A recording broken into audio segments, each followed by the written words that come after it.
Good afternoon, and welcome to the Middle East Forum's weekly podcast series. My name is Lauri Regan, and on behalf of MEF, I want to thank you all for joining today and for your continued support of the critically important work that we do here. We are joined this afternoon by Dexter Van Zile, the Violin Family Research Fellow and Managing Editor of Focus on Western Islamism here at the Middle East Forum, who will be discussing the discord and division in Dearborn, Michigan, which has been brewing for quite some time, but which recently came to an ugly head when protesters gathered to agitate against the Islamization of that city and the U.S. more broadly. Dexter will speak for about 15 minutes, followed by a 15-minute Q&A session. So if you'd like to ask a question, please feel free to use the Q&A or chat function at the bottom of your screens to enter your submission, and we'll do the best we can to get to as many of your questions as possible. Please do limit your submissions to questions only. Today's podcast is being recorded and will be available for future viewing, so please do share the link with those in your networks who would be interested in learning more on this timely topic as well. Welcome, Dexter, and thanks so much for joining us this afternoon. I hand the floor over to you. Thanks so much, Lauri. Most of you probably already know that in September, I visited Dearborn, Michigan, where I attended a city council meeting where there was a controversy that was actually rooted in something that began earlier that month. On September 8th, essentially, the mayor of Dearborn, Michigan, attacked a resident of the city for complaining about a street corner being named after a supporter of Hezbollah. The street corner, which was actually in Wayne County and not in the city itself, was named after somebody by the name of Osama Siblani, who was a Hezbollah supporter. And a local pastor by the name of Ted Barham said, "Why is this corner being named after him? He's a supporter of Hezbollah." And there was a fair number of people who attended the ceremony where this street corner was named after Siblani. And it was a public event, and it was a celebratory moment for Arabs and Muslims in the Dearborn area. Mayor Abdullah Hammoud overreacted and said some pretty hostile things to Ted Barham, called him essentially, a troublemaker, and if I remember correctly, an Islamophobe, and basically said that the day that he leaves the city, that the mayor would host a parade. He said that that Ted Barham was no longer welcome in the city, which was a very hostile act. Fast forward 71 days later, there was a city council meeting that was taking place in the same hall.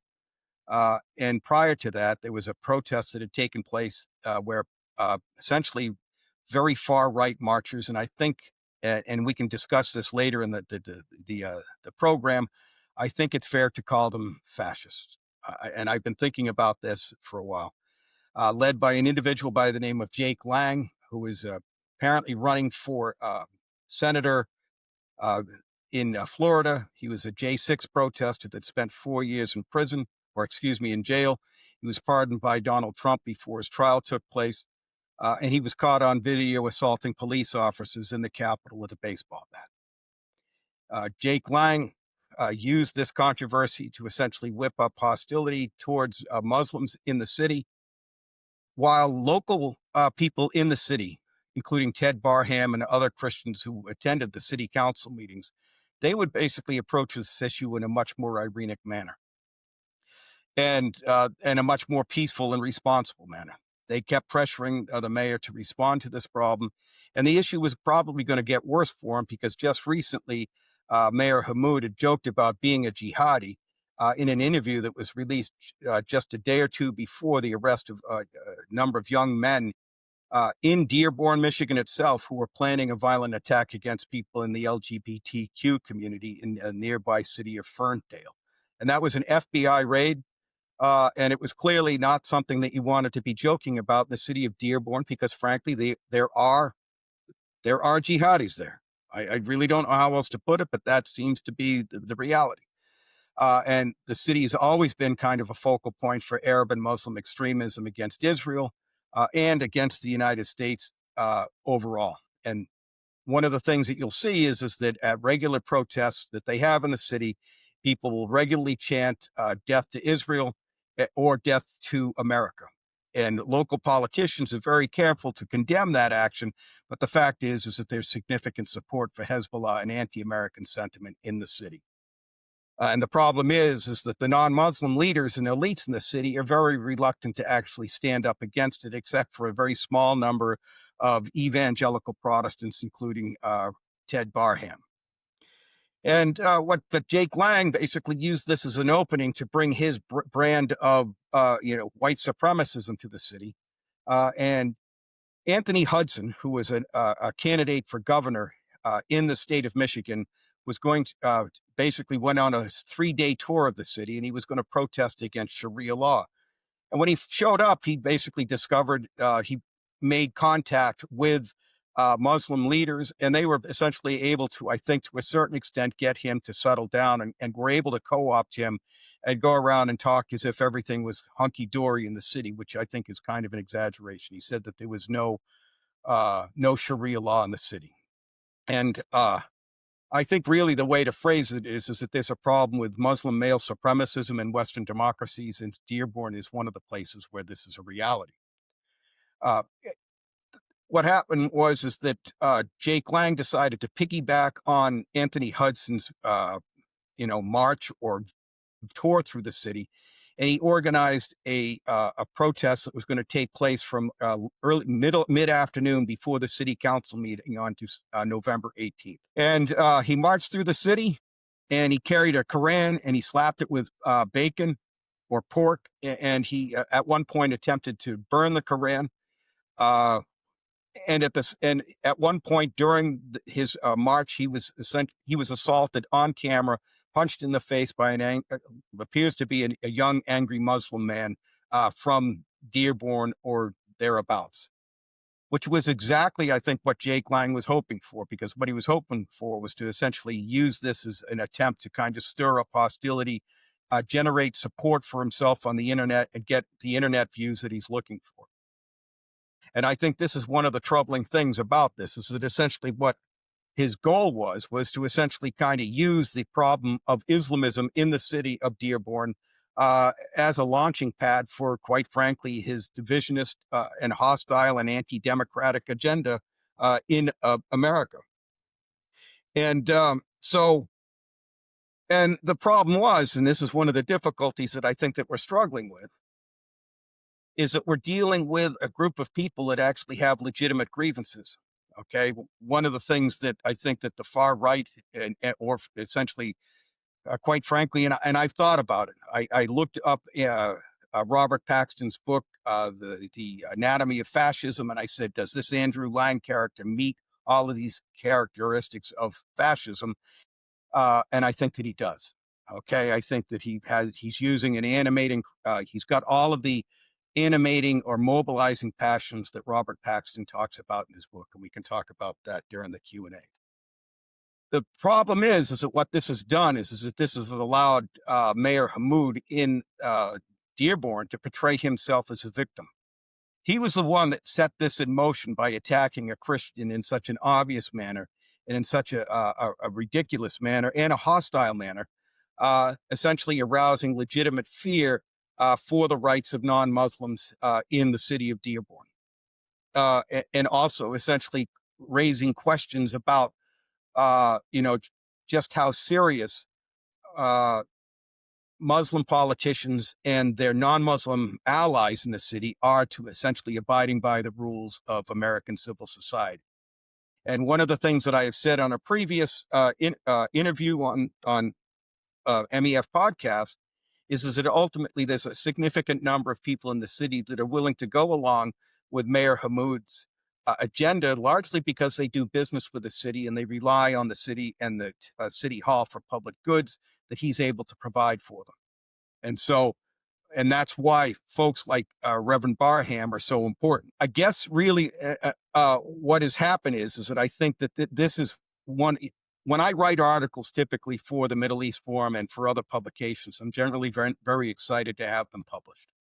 But this was not one of those articles that I was happy about having to publish, because I think that this raises serious concerns about the rise of the far right in response to the challenge of Islamism in American democracy.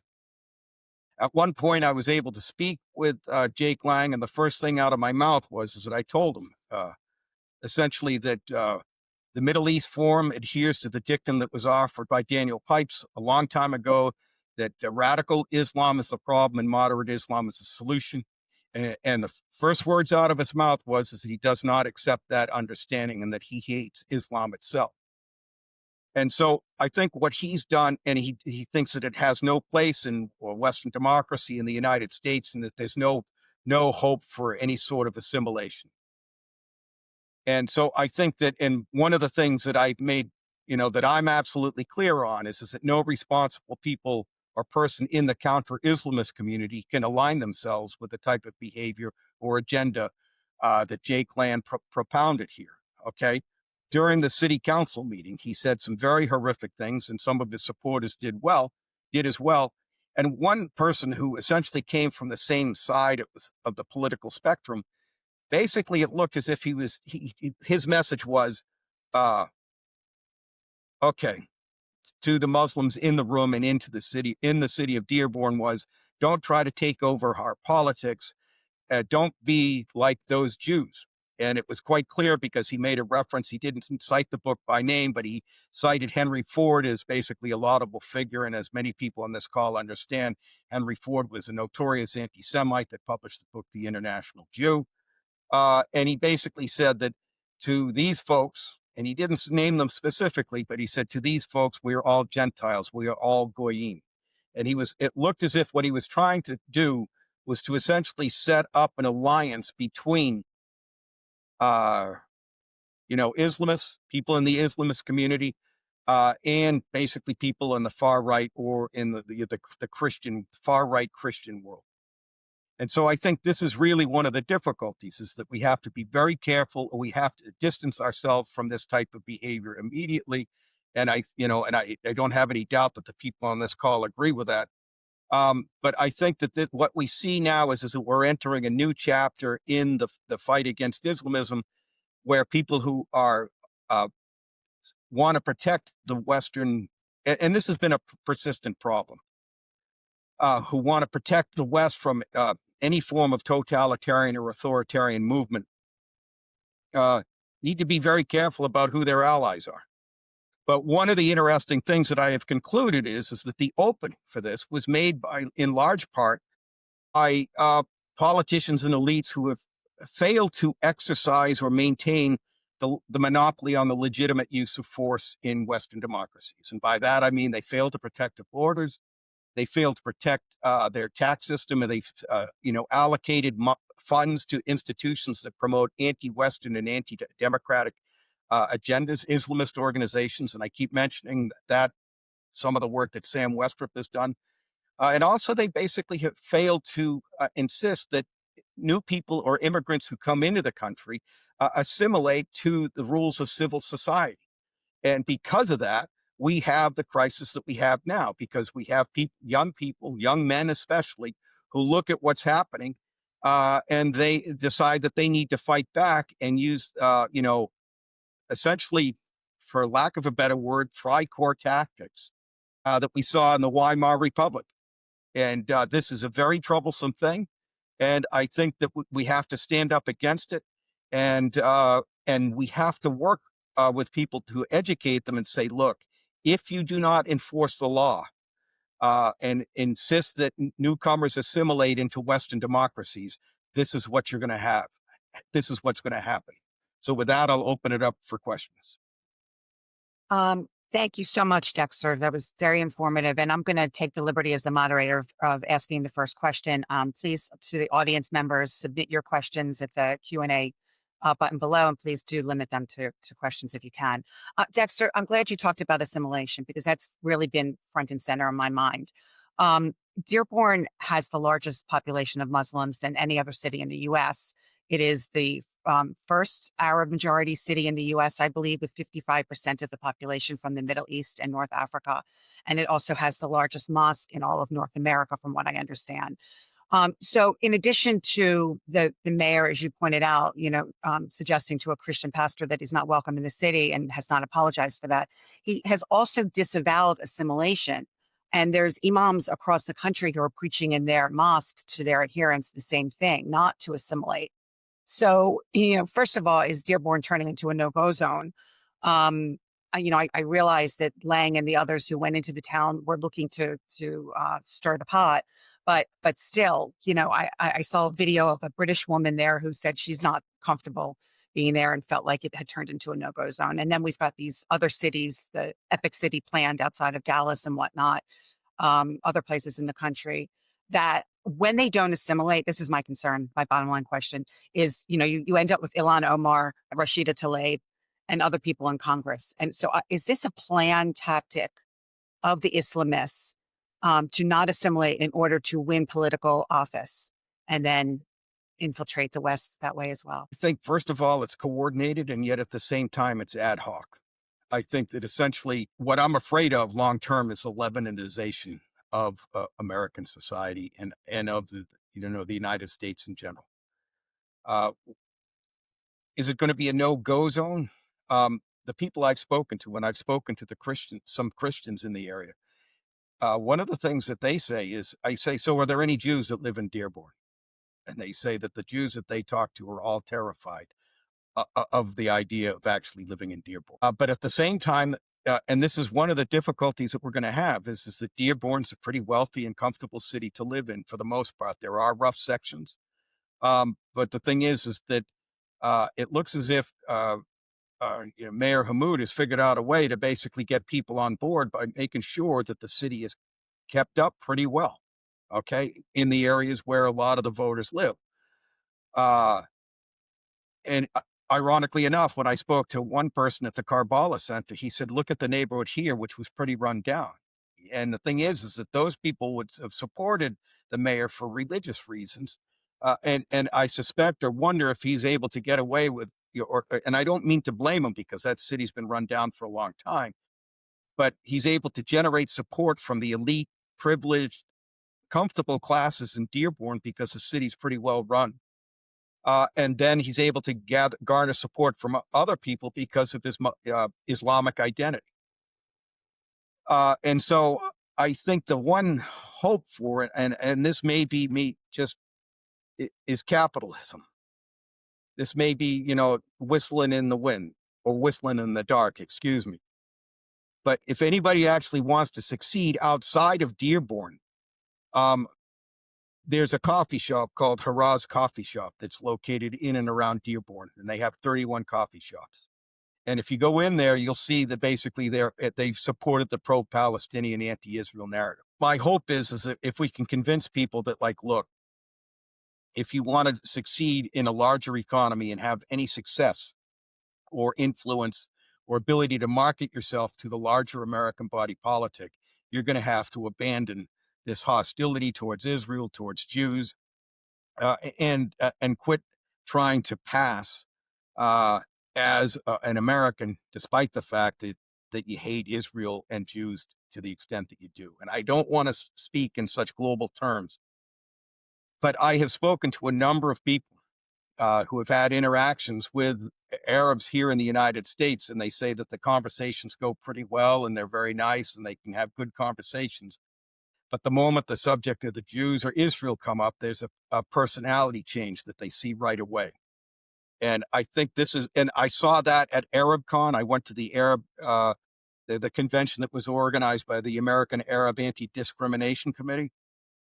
The anti-Zionism that was on display there was naked, it was hostile, and it was and it was unifying. And for these folks, it was jubilant. And so I think elites in American society are going to have to tell Arabs and Muslims, like, look, it's not going to go well if you keep doing this, because ultimately you're going to hinder the economy and you're going to cause what I call a process of decivilizations. People are not going to be able to do business with one another. And ultimately, essentially, we're going to be staring at each other from angry angry and suspicious neighborhoods where we're all living in our own separate enclaves. And that's not what we want. The problem is that the interfaith community in Dearborn, I don't think they really understand what they're doing, largely because they're dominated by liberal Protestants who just want to be compassionate and they want to be nice. And the problem is that they've forgotten what Reinhold Niebuhr said, is that at a certain level, Every society needs to have it, governed by a certain amount of coercion. Coercive power is necessary to maintain because you can't use education or nice rhetoric to basically get everybody to stay in line. And the problem is that we have abandoned the monopoly on the legitimate use of force, what Max Weber talked about in the early 1900s, and handed it over to people who hate the United States and the Western democracies in general. Thanks, Dexter. You had brought up the Jewish community in Dearborn, and Simone Shapiro actually asked a little bit more about that. Are there synagogues in Dearborn? Are there Jews? How many are, how are they being treated actually? Okay, I looked while I was there. I did Google searches for synagogues in Dearborn. I didn't find any. They were all outside of the city. And one of the interesting things that I have learned about, and this is in the Midwest, is or in the is, and I don't want to offend anybody, the Messianic Jewish community, the Jewish believers in Jesus. You might see some of that in the area. Okay, and one of the things that and I participated, and I talked to a bunch of them at a conference in Texas a while back. And one of the things that they tell me in the cities that they live in places like Iowa and Kansas, is that they have been subjected to hostility from the local Muslim community, largely because when they wear the Jewish Star of David or they see their pro-Israel regalia. So I didn't see any Jewish presence at all, and I looked at it. I made a cursory attempt to look at it while I was there, and I didn't see it. But there could be a synagogue that I missed. Thank you. Rachel Mann asks, considering Islam is primarily political, can we deal with it as such? All right. I think one of the things that, and I've been reading a lot about this, is that one of the things we have to understand is that Christianity was, founded in an environment where there was a pre-existing political order. In the Roman Empire, in Jerusalem, in, Judea and Samaria, Jerusalem, Bethlehem, that type of area where the Romans governed. And one of the things that Jesus said is that render unto Caesar that which is Caesar. One of the interesting things we have to understand about Islam is that when Muhammad basically came to power and became a very prominent leader, from what my reading is that there was a certain amount of chaos in the Arabian Peninsula. And so there's two different, and it was his job to provide that political order. And there are times, and this may be impolite to say, it might get me in trouble, but there are times when I think that Islam has become used as a vehicle for Arab expansionism and imperialism. And if I'm wrong or if I need to be corrected, I will stand corrected. But I don't know how to respond to this. But I'm a kind of an Adam Smith guy. I think that, and not that I've read anything, but I kind of know enough about him directly. But I think this is all economics. After the Holocaust, the Christian world realized that its platform was challenged by what had happened as a result of the Holocaust. And the people who derived their power, their income, and their status from Christianity said, we got a problem and we got to fix it, because if we want to maintain our power, our income and status and influence over the countries where we operate, we're going to have to basically figure out a way not to run into that same civilizational catastrophe that we just went through. I think that's the way to do it. And that with the Muslim leaders, and say, look, past 100 years have basically been pretty catastrophic for Muslims throughout the world, particularly in the Middle East. Something's not working. Okay. And you need to figure out a way to update how your faith is practiced in the 21st century, just the same way that Christians had to update how their faith was practiced in the 20th century. The problem is that the people on the left, the red side of the red-green alliance, have basically made it unnecessary for Muslim leaders to have to do that by portraying the West as this great source of evil in the world, and able to distract people from the civilizational catastrophe that Muslims have endured. Everything is blamed on the West. The whole notion and ideology of settler colonialism is used to portray Muslims and Arabs and people with black and brown skin as victims of Western colonialism and the sins of Western civilization. And the thing is that the Islamists have basically been given a free rein, because the red green, the red, so to speak, and maybe now even the brown, people on the brown shirt, so to speak, that basically said, well, they're just victims of our invasions, and that there's nothing inherent in the way that they've organized themselves that have resulted in the catastrophes that they've endured.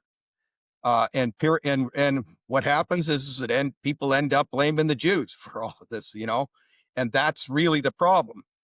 Uh, and so I think we need to challenge Muslim leaders and say, if you want to maintain your platform and your credibility, you're going to have to update how your faith is practiced. And I'm not sure that we're picking the right side in the region, particularly the Middle East. But if you look at the United Arab Emirates, they're basically saying, look, we want to update and we want to basically become modern. That's why we are embracing the Abraham Accords. And there's a whole bunch of other leaders in the Middle East, Hamas and Iran in particular, that are saying, no, we want to stay in the old pattern of anti-Semitism and hostility towards non-Muslims and this ideology of Muslim male supremacism.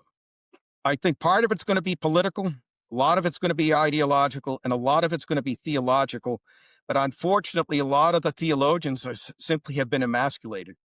The Western theologians don't have the nerve, the courage, the strength, or even just the chutzpah to basically stand up and say, look, you guys got to do something like we did. And that's one of the reasons why we have a problem in Dearborn, because many of the local Christians are more interested in being compassionate and nice than they are in actually standing up to a real act of abuse and bullying by their city's mayor. Thank you, Dexter. That was a tough question, and I appreciate you delving into it. Carrie Hillebrand asked, how would you compare the situation in Dearborn to the situation in Passaic, New Jersey? Passaic, New Jersey, I'm not. It's the mayor there has sort of, I think they've renamed it Little Palestine or something like that. Yes, it's a similar, all right. Now yeah. we have published a couple of articles about it. I would have to visit Passaic, okay? And so if there are people out there that are interested in putting me up in the Passaic area where I could knock on doors. But what I will say is that this is not unique, okay? What is happening in Dearborn is not unique, okay? We have seen this in the United Kingdom. I think we may see this more and more in New York City, where historically they've had Muslim patrols, Islamic patrols, basically enforcing Sharia law in the streets of New York. Okay. And the problem is that I bet you a lot of people are willing to tolerate it because things were so chaotic in the city, because again, the city failed to maintain its monopoly on the legitimate use of force. And I think that Minneapolis, people have told me that there's a similar problem in Minneapolis as well. And they told me Dexter and the pastors are just as scared as they are in Dearborn. Dexter, someone asked about Ford's world headquarters being located in Dearborn and why they've been silent about all of this. That's a really good question. And I think one of the things, and that may actually be a useful pressure point for us. Okay. And I think I think the Haraz coffee shop is a useful pressure point.